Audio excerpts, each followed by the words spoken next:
Ever come up with a brilliant mod only to get it 90% complete? Today I'm going to show you one of those projects in my new Mod Fail series. Let's go. Hi, I'm Luke. Today, this is the first episode of a new series I'm calling my Mod Fail series. Anybody who designs knows that the vast majority of the work is done in the final 10% of a project. There's a saying that goes something like 90% of the work is the last 10%, but in reality, it's 100% true because it's really easy to get a proof of concept or a base design and a lot harder to get a finished, rock-solid, sellable product for me to get on the shop, especially. A while back, I had shown off a Full-Auto-Hera.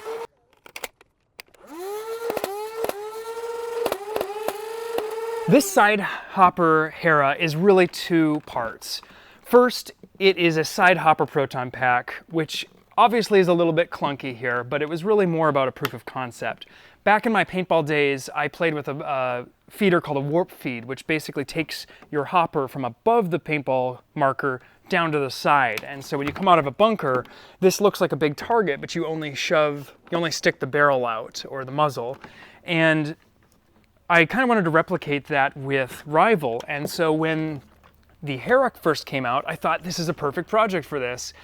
Now, the feed system works just fine, the proton pack side is great. The issues with this mod, and why I'm calling it a mod fail, were really on the full auto side. Now, I did this previous video where I showed off the full auto, and it was working just fine.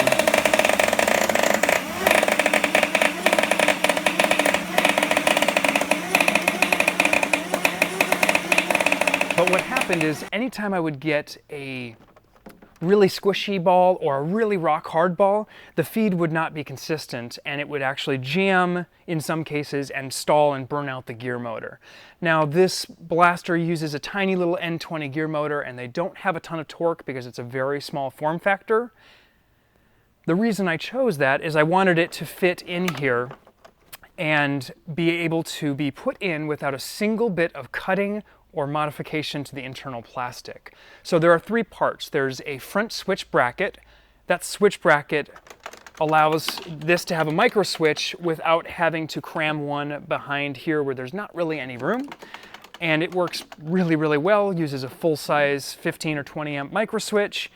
The second part of this mod is a holder that holds the N20 gear motor inside here, and it replaces the stock clicking rotating mechanism for the semi-auto version.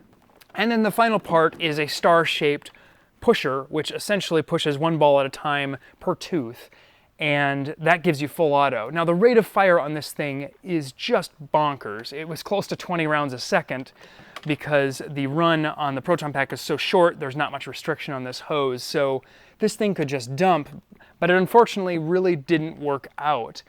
Now, I certainly could put a larger motor in here, and I probably could revisit this and get this working, but it would end up requiring a lot of cutting, a lot of modification inside, and ultimately it just didn't seem very viable for people to use as an easy installation, because really, if it requires a whole bunch of cutting, custom fitting, it's not going to be a product that I can really get on the site. And I've gotten a lot of emails about this, so I promised I would make this video to explain it. The Hera always felt like it should be full auto, so that was my main project goal with this. Now with the Perseus coming out, I think we finally have the sort of dream blaster that I've wanted in this package and sort of what I was trying to replicate. Now, this does hold 325 rounds, so it definitely is bigger. It's a lot smaller than, say, a modded Nemesis or Nemesito or whatever you are all calling those blasters these days. They look so cool, but a little clunky. The real snag here was just ball consistency. If you only used Headshot or official Rival or the Proton rounds, this would function fine, but if you accidentally got one bad ball in there, game over on the motor, and you have to take the whole thing apart, which is really quite a hassle. Failing is a huge part of modding. I have dozens of projects that never made it to a final product, and I'm hoping through this series I will show you more and more of these. One of the neat things about when you do fail is that there's always learning to be done. I can't remember where this quote comes from, but there's a saying that you're either succeeding or you're learning. And I think phrasing failure as learning rather than the negative feeling that you feel when you say that you failed at something, I think is a lot more a positive learning experience. And for me, it's such a huge part of this because this feed system, almost identical to it, is going into another blaster. It's similar to what ended up in Jupiter. So these elements will show up in other products in different incarnations. Each mistake you make, really make sure that you're not going to make that mistake again, you hope. If you enjoyed this video, please hit that like button and don't forget to subscribe and hit the notification bell. What do you think about failing in Nerf and in modding? Do you want to see more of this type of content? I'd love to hear what your biggest mod fails were. Perhaps it was burning out a pair of brand new motors by jamming it with an FVGA, or using too high crush of a system, or maybe just a bad solder joint, or, you know, maybe like me, you melted your entire handle of your blaster with the wrong kind of glue. Let me know in the comments after you hit that like button. Thanks for watching. Until next time, I'm out of darts.